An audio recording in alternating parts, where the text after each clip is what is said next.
بسم اللہ من الشیطان الرجیم بسم اللہ الرحمن الرحیم یوٹیوب چینل سیکھنا سب کے لیے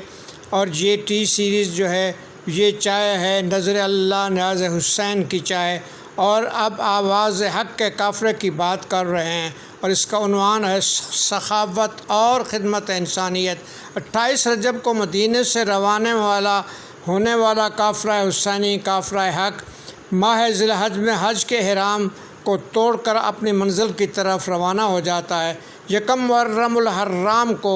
دوپہر کے وقت یہ قافلہ منزل شراف سے آگے بڑھا ہی تھا کہ حر بن یزید رعایا 1000 کے لشکر کے ساتھ آپ کے راستے میں مزاحم ہوتا ہے۔ آپ نے ذو حسم کو پشت پر رکھتے ہوئے خیمے نصب فرمائے۔ آپ نے حکم دیا کہ حر اور اس کے سب لشکریوں اور جانوروں تک کو پانی پلاؤ، چنانچہ ایسا ہی کیا گیا۔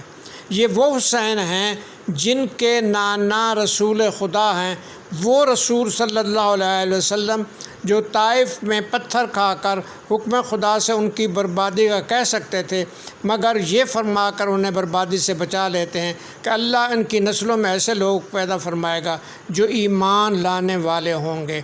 اس بی بی کی گود میں پرورش پانے والے، جن کے احترام میں وحی کے بغیر نطق کرنے والے پیغمبر کہے ہو جاتے تھے، اس علی علیہ السلام کے فرزند جو اپنے قاتل کو بھی شربت پلاتے ہیں، تو رحم دلی، سخاوت اور خدمت انسانیت کی ان اعلیٰ روایات کو قائم رکھنا ہی تھا، چنانچہ ایسا ہی کیا گیا، پیاسوں کو پانی پلایا گیا۔